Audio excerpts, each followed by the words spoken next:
We arrived to Pandemonium in Ponyville. It's just like I remember it. The sun and moon swapping places every few minutes, like some pony had accelerated the music to their eternal dance across the sky by a millionfold.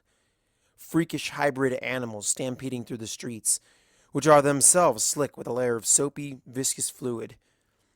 It's a lot to take in, even if I've seen it before. Star Swirl doesn't have that advantage. Yikes, he says, and it's all that needs saying. In the distance, a spire assembled from rubble, junk, and colorful bric-a-brac sits in the center of town, a throne of chaos for its avatar. If I did the spell Star Swirl showed me correctly, we've passed the divergence point when the six of us would have otherwise successfully resealed Discord with the regalia, and done who knows what else to him in the process. He was awfully different when Princess Celestia asked us to unseal him again to attempt a reformation.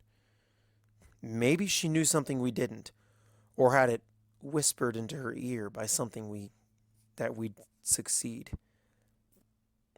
Yeah, this is pretty much the way I remember it, I tell him. Remembering how quickly everything went bad in the other timeline is enough to spur me on. At least this time, we don't seem to have anything that could hold another stowaway. But who can say for sure? The multiverse seems to make a game out of proving me wrong about that sort of thing. We should go.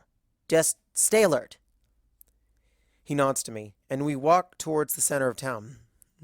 We're about to round the corner when I hear the laughter that haunted my nightmares for months. I shudder, but turn the corner only to see me. Me, wearing the element of magic, which is letting out weak purple sparks rather than the rainbow of power that sealed Discord away again in my timeline. And the other me is talking to all 5 of my friends, wearing their own pieces of the set. Girls, what happened? I don't know, Twilight, says Applejack. I feel like my old self. Not all dishonest or nothing. Thought for sure, right up until the end there, we'd pull it off. Yeah, how could it not have worked? I'm actually here this time, says Rainbow Dash. From up on his throne, Discord just looks down on the 6 of them, grinning like the mad pony he is. Oh, come now, my little ponies, he says. They look up, just in time to catch a highly localized hailstorm of gumdrops to their faces. Well, except for Pinky, who instead looks to be trying to catch as many of them in her mouth as possible. As the others try to cover their heads or brush the candy out of their manes, she chews away happily. These gumdrops are so enticing, but they sure are gummy, she says through a mouthful of candy. Why, my dear, what a refined palate you possess. You're exactly right, they are made from alligator, says Discord with a smirk. Pinky's smile persists for a few seconds longer.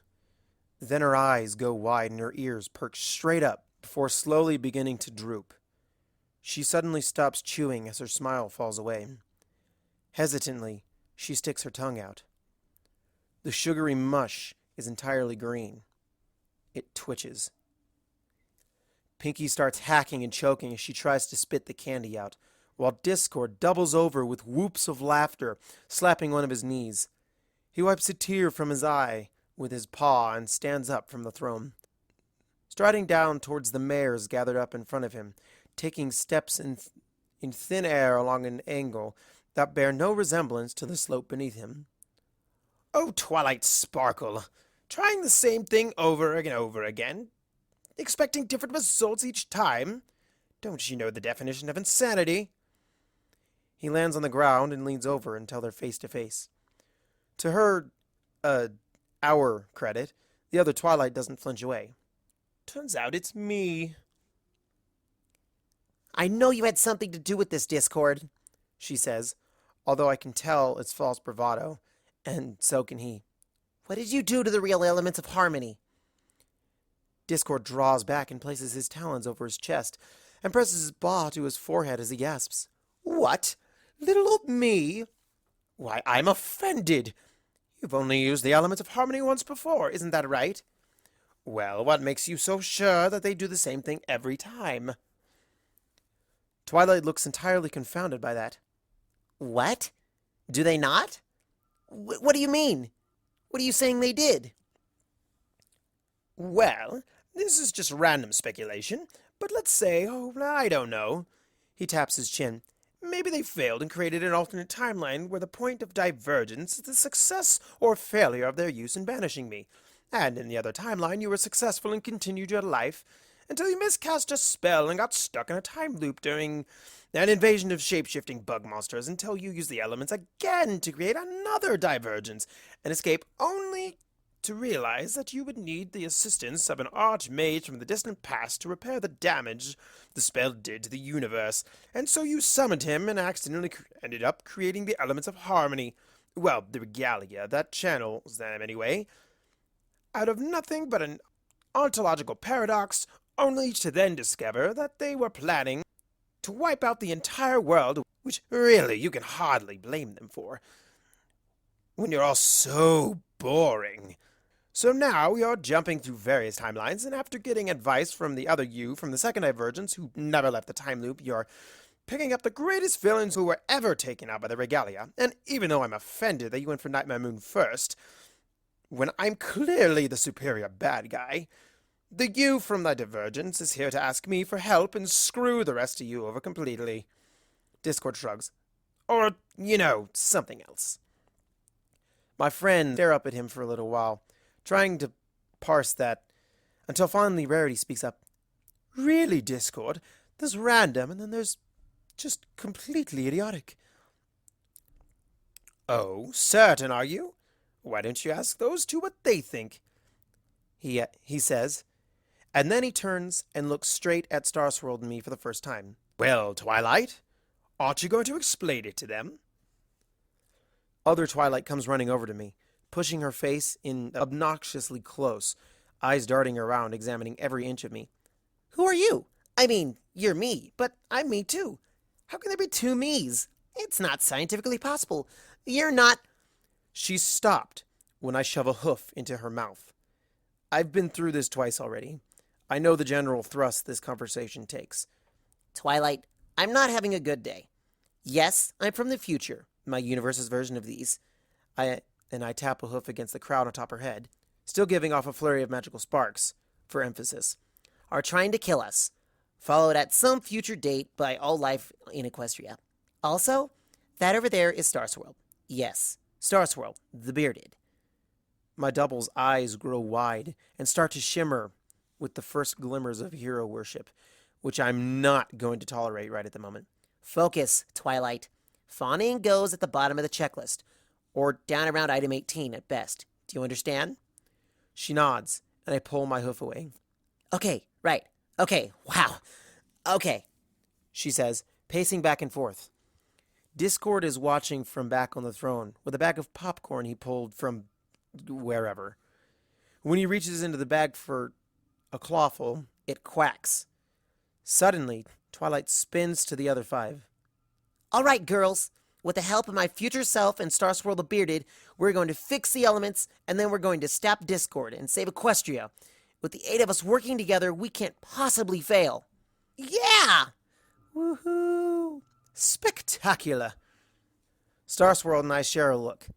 That wasn't exactly part of the plan.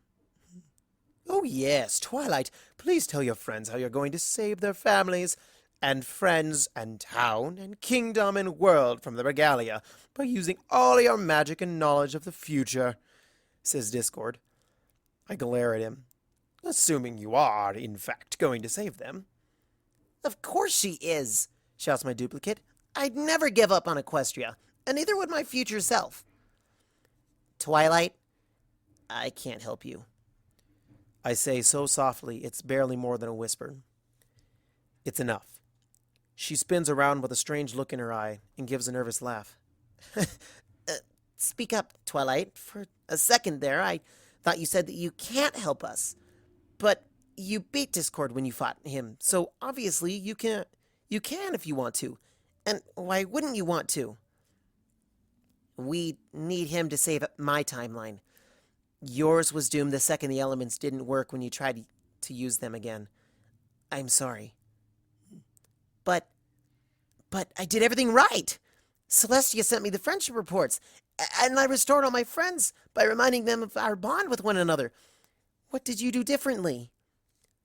I wince. I know how I'd react to someone telling me I failed something this important. I didn't do anything differently. It's just a coin flip. You lost and I won.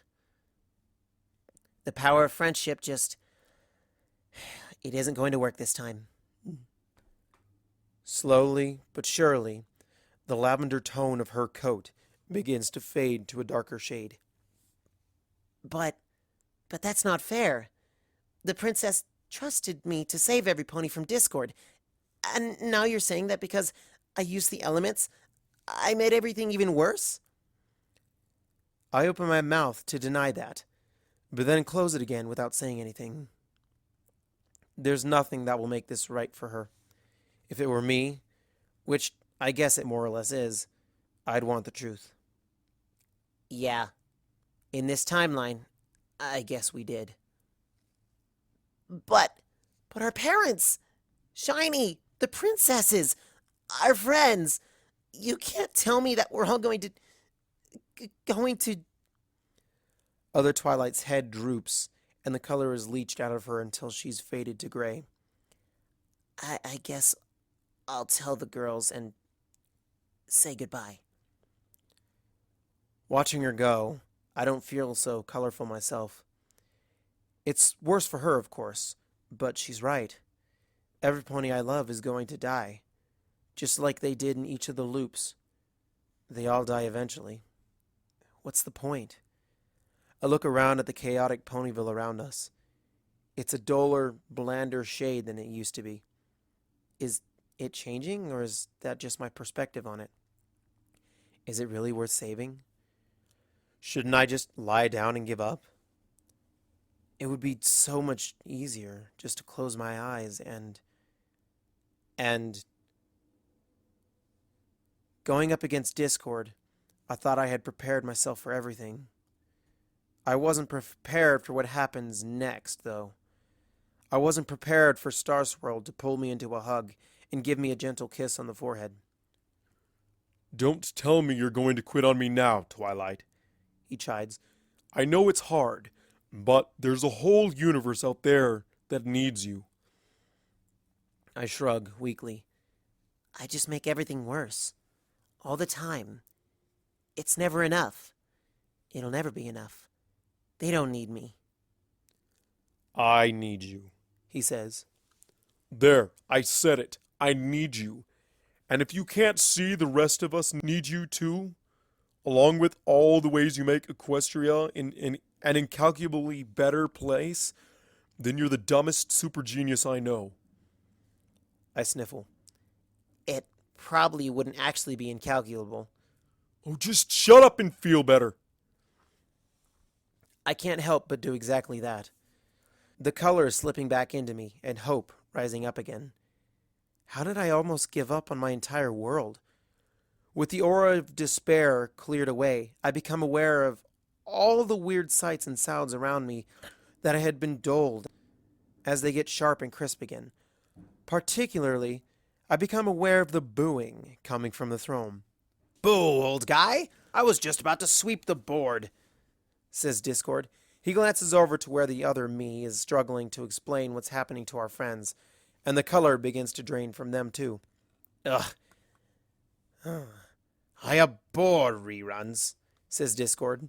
He snaps his fingers, and in an instant my friends vanish, replaced instead by pieces of fruit. What did you do to them? I cry out as I rush over. The regalia is still there, and only getting angrier as I lift generosity from the watermelon it's now draped over. Wait, could you have done that at any time? But of course, says Discord. Where would the fun be in that, though? I don't need them anymore. You teams seem much more interesting. An upside-down drinking glass appears in midair, and the orange that used to be Applejack is yanked off the ground by some invisible force. It comes to rest below the glass, and Discord reaches over It wrings it like a damp washcloth, pouring a stream of thick red fluid upwards into the glass. Huh. Guess I made her a blood orange. Discord pulls the glass full of I don't want to know out of the air and sticks the bottom of it between his lips. He drags a claw over his own chest, and with a scraping sound, a small flame ignites on the end of it, which he then holds up to the glass's other end. The fluid starts to glow a ruby red, and Discord takes a long pull of the cigar glass thing. He holds it for a moment, then it exhales, blowing out a stream of bubbles. He gives a very satisfied sigh and turns to us. So, are we at the part where you beg me to help you yet? Fix them! Put my friends back like they were! I demand. Discord taps his paw against his chin. How about no? I did them a favor. Or did you want them at ground zero when the regalia blows up? Besides, he pulls out a carving knife, and the rest of the fruit floats up to him. I'm still feeling a bit peckish. He swings the knife back and forth through the air, too fast to see anything except quick flashes of steel as it moves. As the blade slices into it, the fruit starts to scream. Something fleshy and pulpy spatters onto my face, slipping into my mouth before I can stop it. It tastes sweet, with just a hint of something else I can't identify. The chunks of fruit fall into a bowl that wasn't there a second ago, and Discord pops a piece into his mouth as he watches us. Ooh, where are my manners? Did you want a piece? The rainbow kiwi is delicious. I slowly shake my head. Your loss. So, are we having fun or what? Stop this. We're wasting time. You clearly know what's going on, so will you help us or not? Asked Star Swirl. I'm still staring at the fruit bowl, trying to wrap my head around what I just saw. Boring. All work and no play makes Star Swirl a dull pony. You need to lighten up. How about a joke? So, this pony walks into a bar. Before we can get any farther, Star Swirl's amulet flashes. His eyes bulge and he clutches at it, falling to his knees and trembling. He's so shaken it takes him a minute to collect himself, then look up at Discord in horror. That wasn't funny. Dang, now you already know the punchline, says Discord. Something else then. He gets up and slides down from the throne, past us onto the slick streets. How about a classic? Reaching down, he somehow slips a claw underneath the cobblestone streets, and with a dramatic flourish, yanks the top level of the street like a throw rug to reveal glowing orange magma underneath, a long section of it, before it abruptly becomes the normal ground again down the road. Let's play The Floor is Made of Lava. What? I ask. You've never played that before? Did you have a childhood? Or did you just emerge fully grown from a card catalog somewhere? Get all the way to the other end of the street and I'll help you. Oh, but no teleporting. If you try to cheat, I'll turn the convection back on, and you do not want to be standing here when I do. Star Swirl and I glance at one another. We shrug. We're operating under a pretty tight deadline here, with an emphasis on dead, and I don't see any other choice. In my experience, Discord's usually kept his word, in his own twisted way. Fine, so if teleporting is out, I guess we make a bridge? Discord claps and does a little backflip in the air. Oh, you have played this before. Wonderful. Doesn't raising the stakes like this make it so much more interesting? Rather than responding, Star Swirl levitates a nearby mailbox off the ground and tosses it into the pool. The instant it comes into contact with the lava, it glows white hot, and the metal bursts into flames, reduced to nothing in less than the blink of an eye. Discord makes a disappointed tisk and shakes his head. Do I have to do everything for you? I thought you said you've played this game before. He walks over to us and turns both of our heads in the direction he wants us looking. We're facing a store, jutting out from the ground, at an odd angle with a sign in the window that advertises his sale on checkerboard pattern paint. Discord holds the thumb of his paw up and squints, an artist studying his canvas. He reaches out and rubs the air in a circular motion. There's the squeaking sound of cloth on glass, and when he stops, a round portion of Ponyville has been restored to normal. Good old sofas and quills. Discord lets loose a sharp whistle, and 3 sofas bark as they crash out through the front window before running over to where we're standing. The cushions flap as they bounce and yap at us, and a particularly affectionate one sidles up to me and nuzzles me with an armrest. Quick as lightning, Discord's claw darts out and rips the cushions off of them. They give out high-pitched cries of pain and scamper away in the distance. I thought the lava-resistant properties of couch cushions were common knowledge, he explains, gesturing at the pile of cushions at the edge of the lava. He kicks one and it lands in the lava with a splash, bobbing and completely unharmed. He picks up several more and tosses one much closer to our edge of the lava pool. The regalia doesn't look too happy. Better start jumping. I gulp, but step out onto the wobbly cushion. It feels like it's floating in water, which is so not fair, given that magma has a way higher specific density. The platform should at least be stable. Star Swirl steps out onto the cushion with me, and we cling to one another as close to the center as we can get. A throw pillow comes flying out and smacks Star Swirl in the side of his head, nearly sending him teetering off the edge of the pillow before I hook my own forelegs around one of his and pull him back. Oops, says Discord with a grin. The next cushion goes soaring over our heads and plops into the pool. I pull my hoof away just in time to avoid a few droplets that are splashed up onto the cushion we're on now. Star Swirl and I nod to one another and leap at the same time. The cushion we were standing on dunks itself beneath the surface, never to emerge again. We both land on the next cushion, and I let out a relieved breath. Halfway there. Another cushion flies past and lands farther away than the last one was. I don't know if I can jump that far, says Star Swirl. I'll try first. Maybe I can maneuver it closer once I'm on top of it. I crouch, take a deep breath, and push off as hard as I can. I don't make it. Twilight! Star Swirl calls out when it becomes clear that my trajectory isn't the one I want. Disregarding whether or not it's against the rules, his horn glows and magic wraps around my tail. But just an instant too late. My head and face are dunked into the lava. I burned to death a few times in the time loop, and it wasn't a fun experience.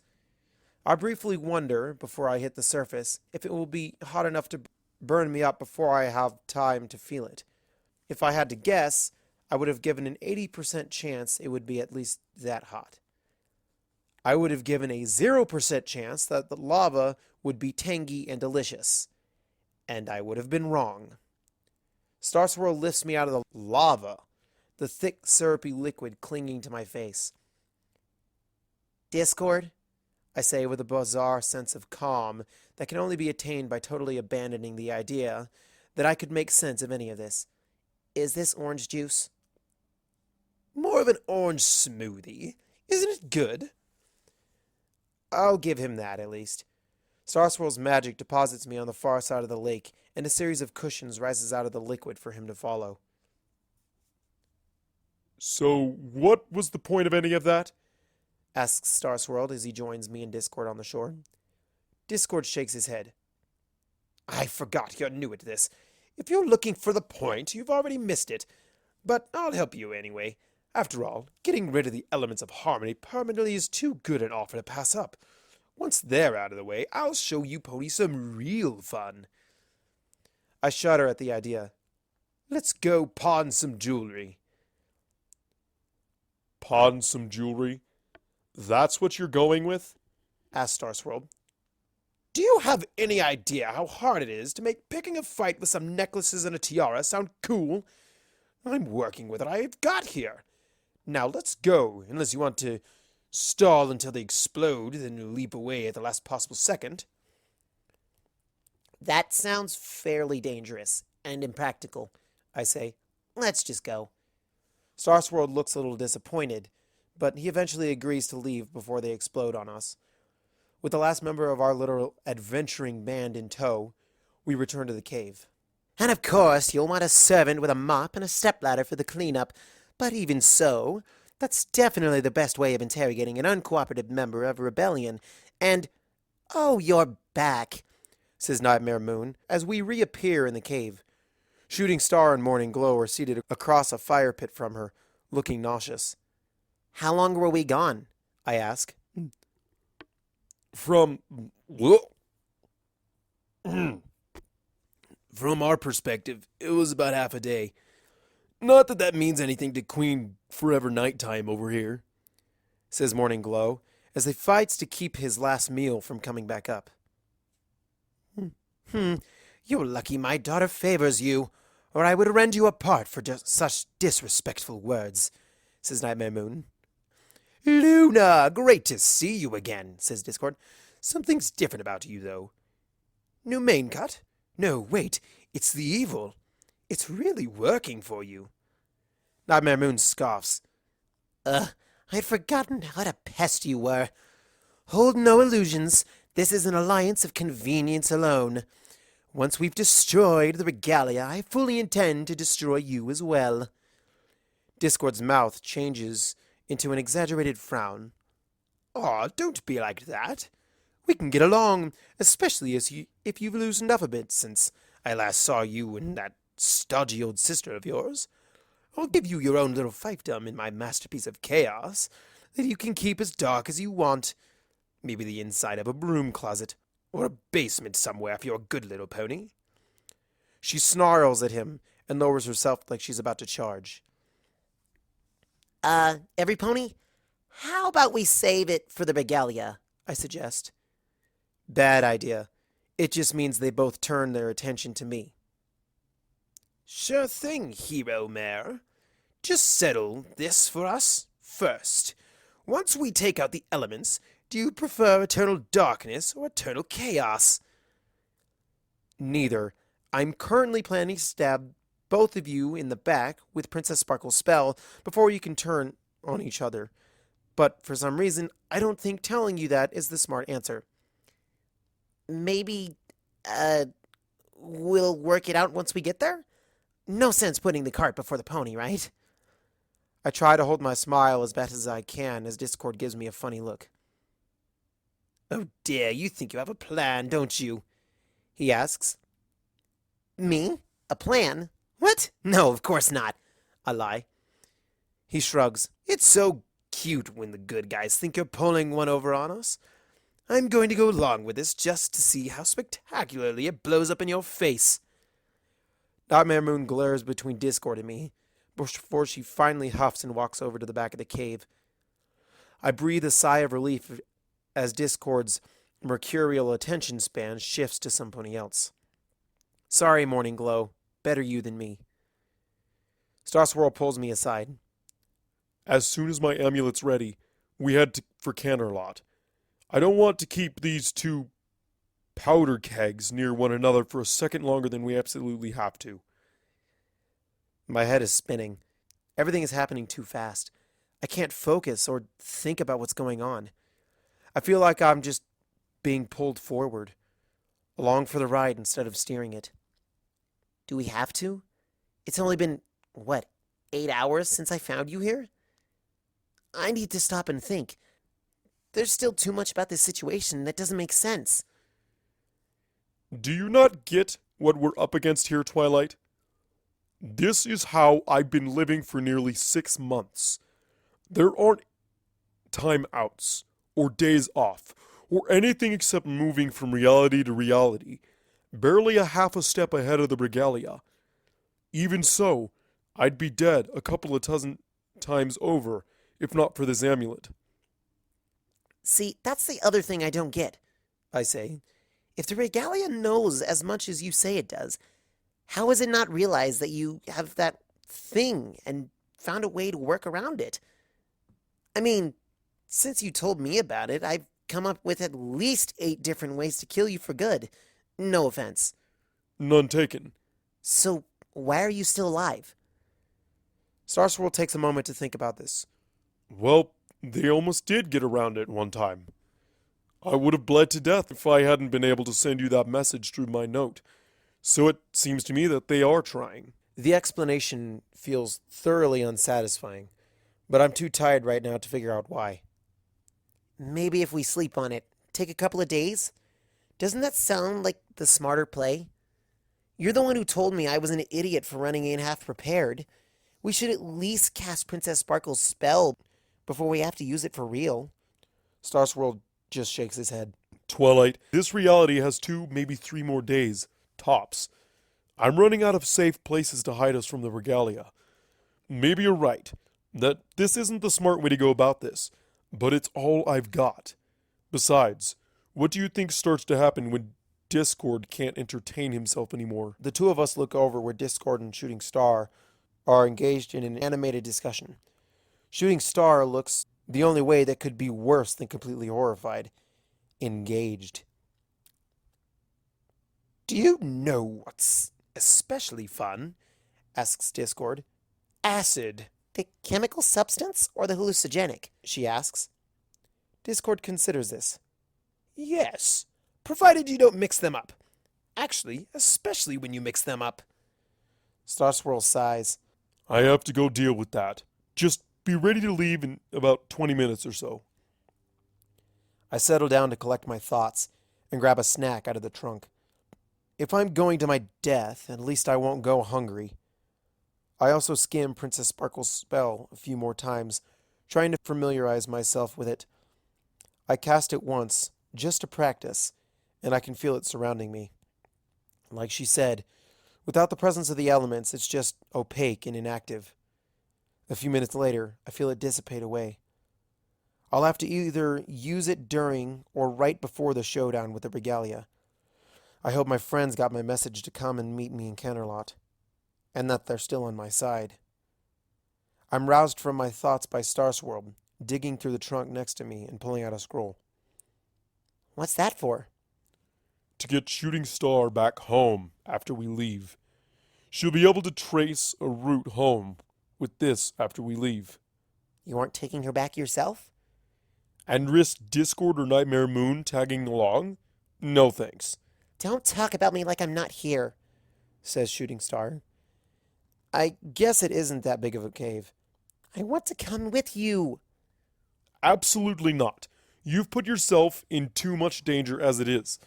Take the scroll and use it to get home. Then take Morning Glow to wherever he wants to go. But Father, Twilight said you don't come back. Is this going to be the last time I ever see you? How can you just abandon Mother and me like this? Asks Shooting Star. Her voice begins to waver, and tears well up in her eyes. Star Swirl stops and kneels down with his daughter. He levitates his bell-adorned cloak from the trunk and drapes it over her, a jangly blanket.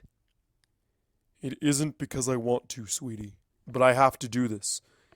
Even if I don't come back, if Twilight and I pull this off, our universe will be safe for your foals, and their foals, and their foals, and all the ponies that come after them. If that means that I don't get to watch my little filly grow up into an amazing mare I know she's going to be, it's a price I'm willing to pay. It's not just you paying it. Maybe I don't care about any of those other ponies. I'm never going to meet any of them beyond maybe my own grandfoals.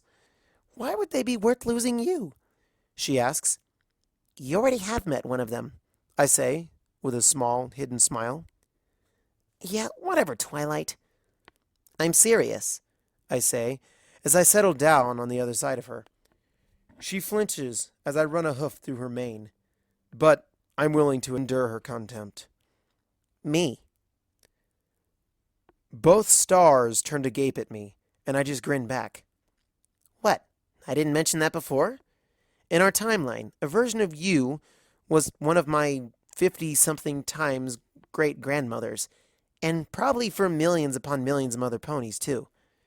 I lean over and kiss her cheek. So, thanks, Grandma. Don't call me that. It just sounds weird. Technically, she's a different pony than I am, right? Just similar, she says, but most of the venom behind her barb is missing. What are you three babbling about over there? asks Nightmare Moon as she strides over, still suspicious after Discord's entirely accurate accusation. Shooting Star gives me a long, evaluating look. Nothing, Mother. These two want me to go back home to my original timeline. That would be a waste. Once I've removed the threat that the regalia poses and taken Equestria again, you can have a very powerful place in my right hoof. Consider it carefully. Don't consider it all, Starry. says Star Swirl, glaring up at Nightmare Moon. Hun, get ready. We're going to be leaving any minute. Very well. The sooner we've left this hovel, the better. I look over to where Morning Glow is still all alone by the fire, just staring into it. I decide to keep him company for a few minutes, since I'll probably never see him again after this. I leave Star Swirl and Shooting Star alone to make their final goodbyes and trot over to him. Hi there, I say. Morning Glow looks over in acknowledgement of my presence, then grows quiet again. You know, I'm Princess Celestia's student back in my time. I grew up learning from her. She's like a mother to me too, so I get... No, you don't. But thanks anyway, he interjects. For a minute, there's nothing but the crackling fire to watch. Well, I think she'd be proud of you for trying to get over what happened and coexist with Nightmare Moon. I forgot to tell her I loved her. Huh? At the end, I was so busy telling her to stop trying to save me. I forgot to ever say goodbye properly, he says, without ever looking away from the fire. One of his hooves is limply hanging from his side, so I reach out and take it with mine. It's the least I can do. She's going to try and stop you, you know. When you show up with those two and try to tell her what the regalia can do, you'll have to fight her. Then either you'll all die for nothing or you'll kill her. Again. And I won't get to say goodbye to her either. I bite my lip. I can't give away the plan we're formulating. Well, we'll figure something out, I conclude, rather lamely. Yeah, right. He finally turns to me, still holding my hoof. If you do have to fight her, and things look like they're getting bad, do me a favor and tell her that I love her for me. Even if she isn't exactly the same pony, tell her that... Morning Glow starts to gasp for breath and throws himself into my forelegs, hugging me tightly as he sobs quietly on my shoulder. After the shock wears off in the first moment, I return the hug until he's calmed down enough to loosen his grip. Twilight, it's time to go, says Star Swirl. I walk over to where Nightmare Moon, Star Swirl, and Discord are waiting for me. Shooting Star is hesitant, but after giving her father one last hug, she backs away and joins Morning Glow by the fire, pain filling her eyes. Star Swirl prepares the dimensional shift spell, the one he's cast so many times already, and uses it for one final jaunt. With that, we're off to the final battle.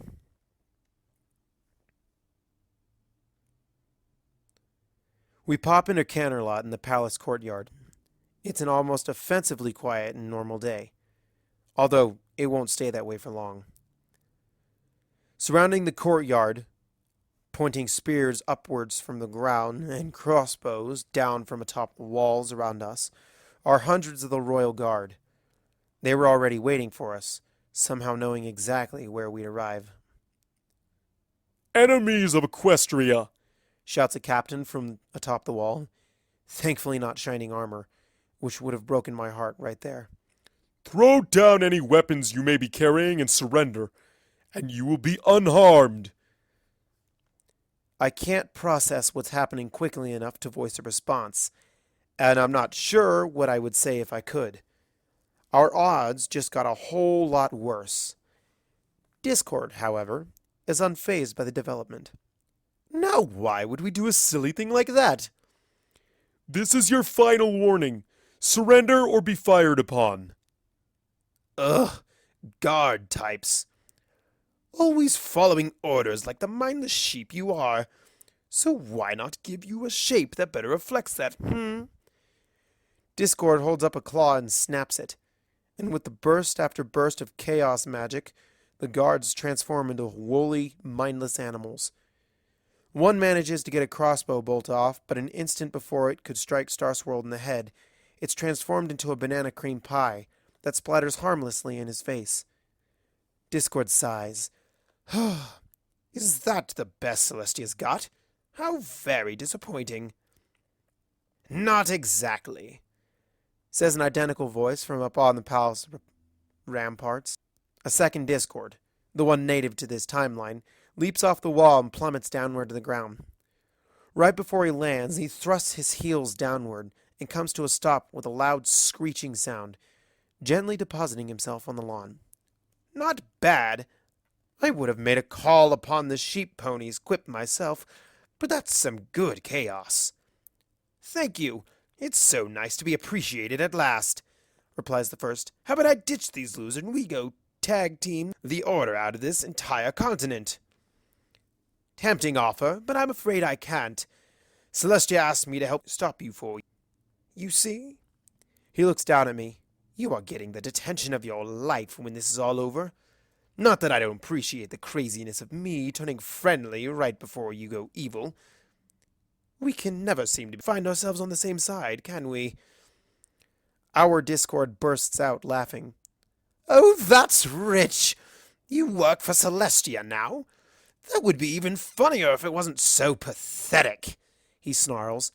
This goody four-shoes? Evil? Please, the regalia must have scrambled you up good. Here, I'll prove it.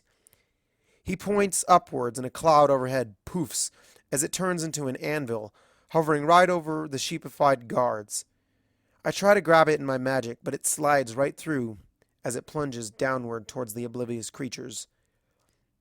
The other Discord sighs and snaps his paw, turning the sheep in harm's way to a trampoline angled towards us. The anvil lands on the trampoline, stretches and distorts it, before snapping back and flinging the anvil directly into our Discord's face. The force of the impact causes his head to stretch back, until a moment later it's followed by the rest of his body, slamming into and through a nearby wall, leaving a perfectly Discord-shaped hole behind. Now then, where were... But he can't finish the sentence, before a spot next to the hole tears open like paper, and Discord charges back out onto the field, dressed in full contact hoofball gear. The air is suddenly filled with cheers of an adoring crowd, even if there's no crowd anywhere to be seen. Looks like I need to teach myself some manners, says Discord. You three go on after the regalia. I'll catch up. He claps twice, and we suddenly disappear from the courtyard and reappear in the throne room. That's certainly the direct approach. Sitting on their thrones are Luna and Celestia, and next to them are my 5 friends, already wearing their necklaces. It's hard to say whether the 3 of us or the 7 of them are more surprised.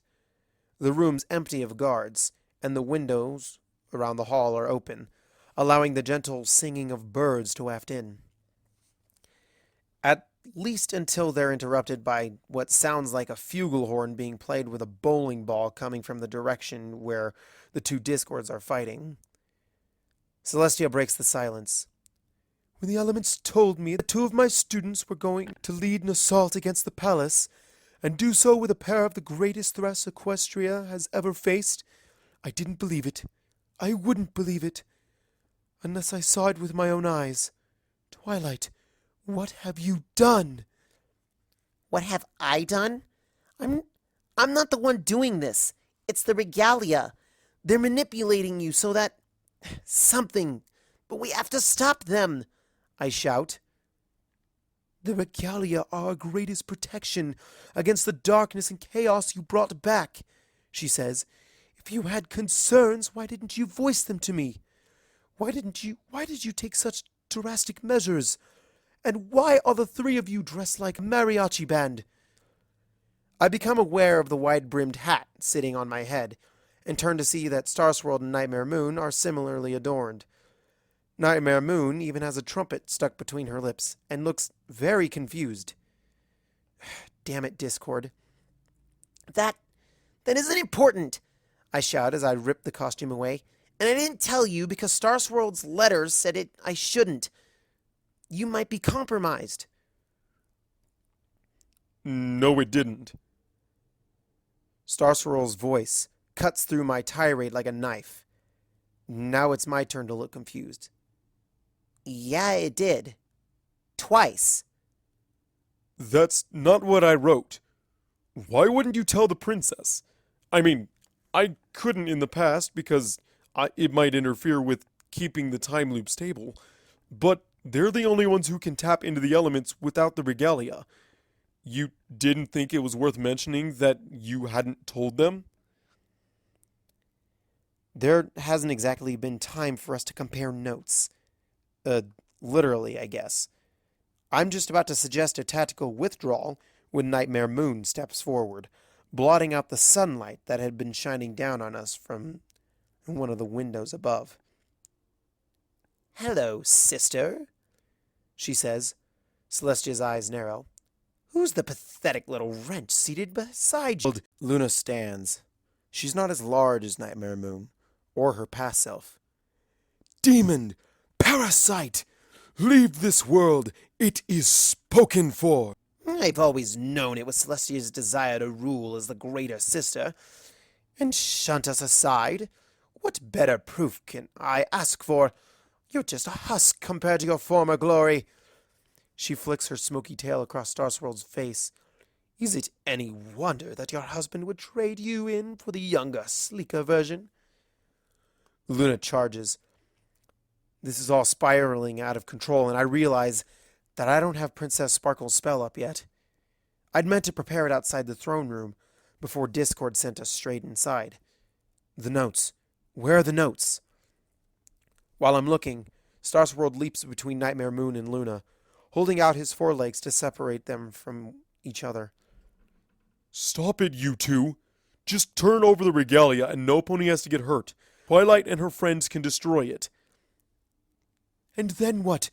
Equestria falls to Nightmare Moon? I think not. I will end her threat right here and now, and no pony will stop me from doing so. Not even you, love. Luna, it doesn't have to end this. Star Swirl's amulet flashes. He slumps down to a seated position and stares at Luna, betrayal written all over his face. She's shaking her head like she can't accept what his face is telling her, but she knows what the amulet does. I just got put on a very tight clock. I turn to my friends. Girls, I need you to use the elements of harmony. Celestia, can you use magic if you won't trust me with it? I don't know if I've got a clear shot on Nightmare Moon, Twilight, says Rainbow Dash. I glance over at the melee that's about to start. For all I know, that's what killed Star Swirl in 4.5 minutes. Sure enough, Luna rushes Nightmare Moon, and a bolt of magic lances from Star Swirl's horn to stop her. He might last a bit longer than 5 minutes if he knows what's coming, but not a lot longer, and I don't want to count on it. I close my eyes. Use them on me. Absolutely not, Twilight. It's despicable of you to even ask that of us, says Rarity. I finally find Princess Sparkle's notes in the folds of the mariachi costume. How did it go again? I should have practiced this, but I don't have time to get it straight before I start provoking the bearers. Princess, use the elements on me. It'll help Equestria, I swear. I just can't explain how right now. Celestia studies the crown before her with a grim expression on her face. Off to one side, Nightmare Moon gets a lucky hit in on Luna and sends her flying, darting up into the air before crashing down on her where she lands. The impact throws chunks of marble up from the floor, striking the thrones. Do it, or Luna dies the same way Morning Glow did. Celestia's head snaps up, and she looks at me wide-eyed. I knew that would get her attention. I fumble for the notes, trying to remember how I cast the spell earlier. It was a lot easier in a nice quiet cave. She brings the crown to her head. "You're putting me in an impossible situation, Twilight," she says. My friends look back and forth between us, unsure of who to side with. The necklaces around their throats have lost their glow without the support of their convictions. Celestia looks at the five of them, understanding yet disappointed, and pulls the regalia away from them with her magic. "There is no need to burden you with what must be done. I will bear the guilt myself." The 5 necklaces begin to glimmer and spark, and the crown glows. No, no, no, too soon. I haven't gotten the spell right yet. I need more time. That's exactly when Azalea darts out from where she's been hiding behind a nearby pillar. With a scream, she brings the baseball bat she's holding in her forelegs down with all her strength, clobbering the back of Celestia's head. The element of magic is knocked askew, and the light from the other 5 sputters out. Celestia blinks several times, more surprised than hurt, and looks down at her. "Do I know you?" Azalea, clearly expecting that her blow would do more, loses her earlier confidence.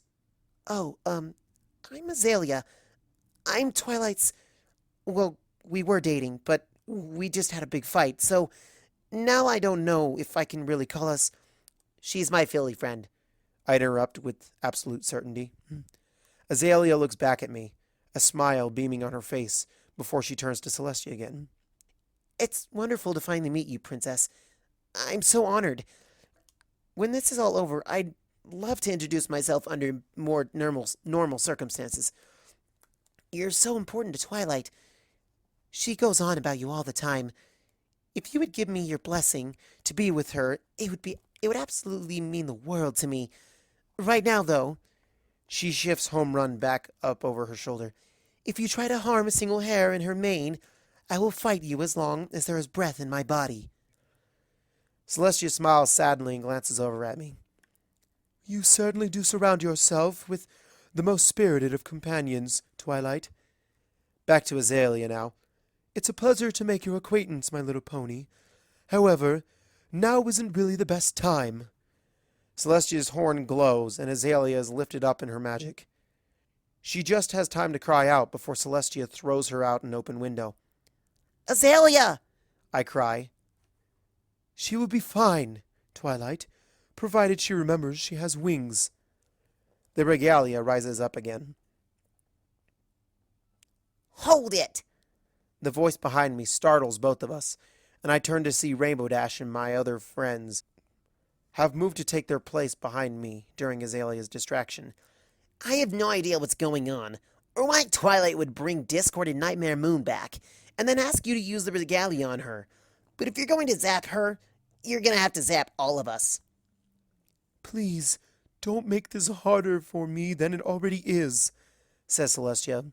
Her face is full of regret, and her usually billowing mane is limp and flat under the weight of the crown. "I'm very sorry, Princess, but we all feel that way," says Fluttershy. "We would really prefer if you didn't use the elements on us, though." She looks like she won't, which would ruin everything. I send a bolt of magic at her, aiming it so it bursts on the floor right in front of her hooves. I could never bring myself to actually strike her. "Come on! What are you waiting for?" I ask. I finally managed to cast Princess Sparkle's spell over the 6 of us, feeling it settle into the air. Now that we're prepared, I face down Princess Celestia, ready for what she's about to do. She adjusts the crown on her head, and the 5 necklaces of the regalia float around her, ready to be used. "Twilight, please don't make me do this. Surrender yourself and help me contain Nightmare Moon and Discord once again. Then we can talk this over," I'm sorry, Princess. This is the way it has to be. I'll do everything in my power to convince them to be gentle with you, she says. Still, she hesitates. Luna cries out from across the room under a blow from Nightmare Moon, and the noise spurs her back into action. My friends look from one another. Despite their declarations of faith in my decision, this must feel wrong to them. I only hope that once I've redirected the element's power back from them and I'm at Nightmare Moon, they'll hear me out as I explain myself. Either hoof over the regalia or use it to stop me, I say. Then you leave me no choice, says Celestia. I love you, Twilight. I'm so sorry I failed you like this. She lowers her head, and tears stream from her eyes as she closes them for a moment. When she reopens them, they glow with the might of the elements. The necklaces ring out in response, and I hold my ground as light starts to pour out of them. I've never seen this from the outside before. There's a moment of stillfulness before a rainbow wave bursts from them, arcs upward, and then pours down over us. There's nothing in my world but that light, in all its horrible intensity. Time stops.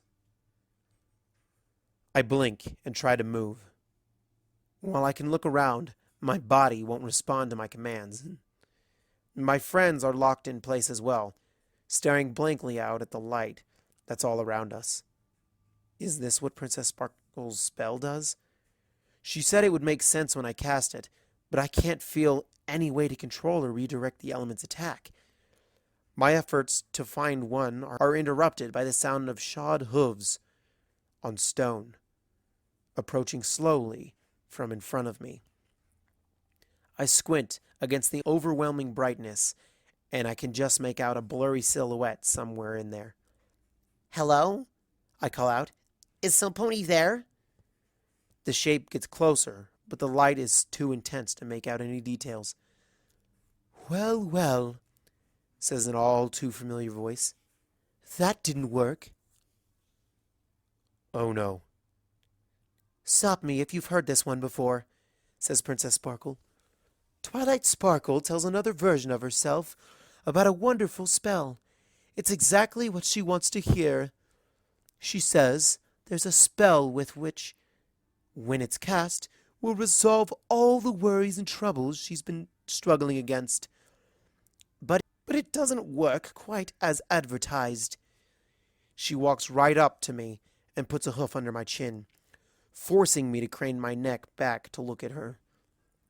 "Does that sound at all familiar to you?" "Twilight, please," I beg. "You promised me, Twilight," says Princess Sparkle, "and we all know that losing a friend's trust is the fastest way to lose a friend." We both look over at Pinkie Pie, who's still frozen there. "Huh. I kind of thought she was going to—" "Yes, so did I," says Princess Sparkle. "But my point is that forever is a very, very long time. I am millions upon millions of years old, and have far longer to go before I finally get my rest. I remember thousands of lifetimes, thousands of wives, even the occasional husband for variety's sake. Scores upon scores of foals, all nothing more than memories, undone as if I dreamed all of them up, out of whole cloth. Of the many, many ponies I've loved, almost none of them have ever existed. I don't have a future, Twilight, and soon neither will you. You brought what's coming onto you yourself, and onto Star Swirl as well. You always have been your own worst enemy." What are the elements going to do to us?" I ask. If my knees could move, they'd be shaking. "Oh, I have no idea," she admits. "They just promised me it would be thorough. I wish they had told me more when they gave me the idea for this spell, or that I could stick around to see. Once it ends and time starts up for you again, I'll be gone. Still, I'll always have the look that's on your face right now. We can talk about this. I understand what you went through better than any pony else. Yes, you understand exactly why the false hope you gave me was so despicable. I'm going to do to you exactly what you did to me. It's why I took the pony you love away from you first, just like you did with Luna. Wait, what? You didn't take Azalea away from me. What are you talking about? Up until now, Princess Sparkle has been making a show of how in control the situation is, but my question stops her in her tracks. Well, I couldn't murder her like you did to Luna, but I could at least drive you two apart. That's why I told you she was a changeling. But we didn't break up over that. We talked it over and I forgave her for lying to me, I say. You forgave her? Asked Princess Sparkle. Why would you? She's a changeling. She frowns at me, like she's somehow disappointed that we're the same pony. Well, I'll just have to settle for wiping you out of existence. I knew I'd only get one shot at this. Even if my information wasn't perfect, the elements told me more than enough to pretend I'd seen you in hundreds of other loops. I told you that you were a good liar. Princess Sparkle begins to fade away, and the light somehow grows even more intense. With the protection of the time stop spell waning, the sheer amount of magic flying around is making the hairs on my coat stand on end. Goodbye, Twilight Sparkle. She vanishes. I don't even have time to blink before the full power of the elements of harmony comes crashing down on our heads.